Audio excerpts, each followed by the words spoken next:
হয় আমি ৰাজনীতি কৰিছোঁ ৰাজনীতি মানে আমাৰ অসমৰ ৰাইজৰ লগত থিয় হোৱা ৰাজনীতি মানে অসমৰ দুখীয়া ৰাইজৰ লগত থিয় হোৱা ৰাজনীতি মানে বানপানী যিসকলে বহু খাদ্য পোৱা নাই তেওঁলোকৰ কণ্ঠ হোৱা ৰাজনীতি মানে য'ত গৰখনীয়া হৈছে চৰকাৰে যোৱা 8 বছৰ 10 বছৰ একো কৰা নাই আমি তেওঁলোকৰ হৈ মাত মাতিছোঁ এয়া হৈছে আমাৰ ৰাজনৈতিক ধৰ্ম এয়া হৈছে আমাৰ ৰাজধৰ্ম এয়া হৈছে আমাৰ কৰ্তব্য আৰু তেওঁলোকে কি কৰিবলৈ বিচাৰে তেওঁলোকে লুকাবলৈ বিচাৰে তেওঁলোকে হিমাহী কৰিবলৈ বিচাৰে তেওঁলোকে বিভ্ৰান্তি পেলাবলৈ বিচাৰে তেওঁলোকে অপপ্ৰচাৰ কৰিবলৈ বিচাৰে তেওঁলোকে কামেৰে নহয় কথা মাত্ৰ ৰাইজক কথাহে দিবলৈ বিচাৰে তো সেইটো তেওঁলোকৰ ৰাজনীতি আৰু আমাৰ ৰাজনীতি পাৰ্থক্য এটাই যে আমি দুখীয়া ৰাইজৰ হৈ মাত মাতোঁ আৰু তেওঁলোকৰ ৰাজনীতি হ'ল যে তেওঁলোকে আটাইতকৈ ধনী ঠিকাদাৰক লাভ দিবলৈ বিচাৰে সঠিক উপস্থাপন হোৱা নাই নেকি কেন্দ্ৰক আচলতে ৰাজ্য চৰকাৰে জনোৱা নাই নেকি নাই জনোৱা নহ'লে কেন্দ্ৰীয় গৃহমন্ত্ৰী অমিত শ্বাহ ডাঙৰীয়া এতিয়াও বানপানী সমস্যালৈ যিমান গুৰুত্ব দিব লাগে দিয়া নাই জনোৱা সেইকাৰণে কেন্দ্ৰীয় চৰকাৰৰ পৰা দিল্লীৰ পৰা কোনো কেন্দ্ৰীয় মন্ত্ৰী এতিয়ালৈকে অহা নাই জনোৱা সেইকাৰণে আপোনালোকে দেখা পাইছে যে আমাৰ তিয়কে অঞ্চলত আমাৰ এটা চুইচ গেট আছে যে ভাঙি গ'ল এই চুইচ গেটৰ কেইটাত কিমান সমস্যা নিমাতী ঘাটত কিমান সমস্যা বৰচলা বিলত কিমান সমস্যা গুৱাহাটীত কিমান সমস্যা ডিব্ৰুগড়ত মহানগৰত কিমান সমস্যা এইটো সকলোৱে দেখা পাইছে জাজিমুখত আমি দেখিছোঁৱে তো সেইটো এইখন চৰকাৰে হিমাহী কৰিছে এইখন চৰকাৰ ঠিকাদাৰৰ চৰকাৰ আজি হাতীমূৰীয়াত কলিয়াবৰত আমি দেখিছোঁ একে কণ্ট্ৰেক্টৰে যি কণ্ট্ৰেক্টৰে বাৰম্বাৰ কামখিনি ভালদৰে কৰা নাই এজন মন্ত্ৰীৰ লগত ভাল হৈ থকাৰ কাৰণে এজন মন্ত্ৰী ঘৰৰ সদস্য হৈ থকাৰ কাৰণে বাৰম্বাৰ এই কণ্ট্ৰেক্টটো পায় হাতীমূৰীয়া এই বান্ধটো কেনেকৈ ছিঙিলে তদন্ত কি হ'ব কণ্ট্ৰেক্টৰ ব্লেকলিষ্ট হ'বনে নহয় এইখিনি কথা আজি ৰাইজে জানিবলৈ বিচাৰে হিচাপ বিচাৰে আমাৰ লগত ৰাইজে আমাক সমস্যাবোৰ অৱগত কৰাইছে প্ৰত্যেক অঞ্চলৰ আমাৰ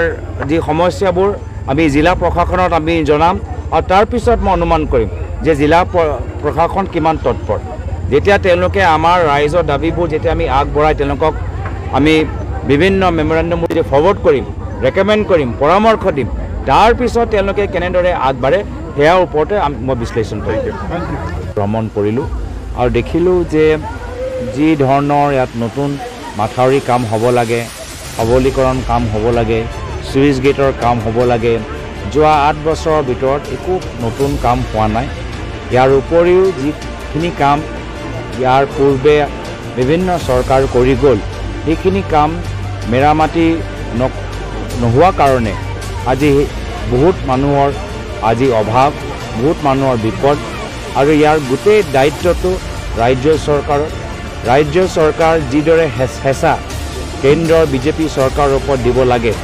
তেওঁলোকে দিব পৰা নাই যাৰ ফলত কেন্দ্ৰীয় চৰকাৰৰ পৰা যিমান পৰিমাণৰ টকা পাব লাগে আমাৰ ৰাইজে তেওঁলোকে পোৱা নাই যাৰ ফলত সৰু সুৰা প্ৰজেক্টবোৰ হৈ আছে মাইনাৰ ৰিপেয়াৰ কামবোৰ হৈ আছে কিন্তু একো মেজৰ কাম হোৱা নাই আজি আপোনালোকে জানে যে মুম্বাইৰ পৰা আহমেদাবাদ যোৱা বুলেট ট্ৰেইনৰ কাৰণে কেন্দ্ৰৰ চৰকাৰে 1 লাখ কোটি টকা বাজেটত ৰাখি থৈছে কিন্তু অসমত বানপানী নিয়ন্ত্ৰণৰ ক্ষেত্ৰত আমি 50 কোটি 100 কোটি পাওঁ এই মুম্বাই আহমেদাবাদ বুলেট ট্ৰেইন বেছি গুৰুত্বপূৰ্ণ নে অসমৰ জনসাধাৰণক বানপানী আৰু গৰখনীয়াৰ পৰা সংৰক্ষণ কৰাটো বেছি গুৰুত্বপূৰ্ণ আমাৰ কেন্দ্ৰীয় চৰকাৰ হ'লেহেঁতেন আমি বুলেট ট্ৰেইনতকৈ বেছি এই বানপানী সমস্যাত আমি গুৰুত্ব দিলোহেঁতেন কিন্তু 2014 চনৰ পিছত যেতিয়া কেন্দ্ৰীয় চৰকাৰ সলনি হ'ল বানপানী আৰু গৰখনীয়া নিয়ন্ত্ৰণৰ বাবে বিভিন্ন কেন্দ্ৰীয় আঁচনিবোৰ স্থগিত হ'ল ইয়াৰ দুৰ্ভাগ্যজনক কথা ভৱিষ্যত যেতিয়া সদনত আমাৰ অধিৱেশন হ'ব এই গোটেইখিনি কথা মই উল্লেখ কৰিবলৈ চেষ্টা চলাম না এই দাবীটো আমি ইয়াৰ পূৰ্বেও আমাৰ যি 5 বছৰ লোকসভা আছিলে তাতো আমি দাবী কৰিছোঁ এতিয়াও আমি দাবী কৰি আছোঁ কিন্তু মাত্ৰ আমি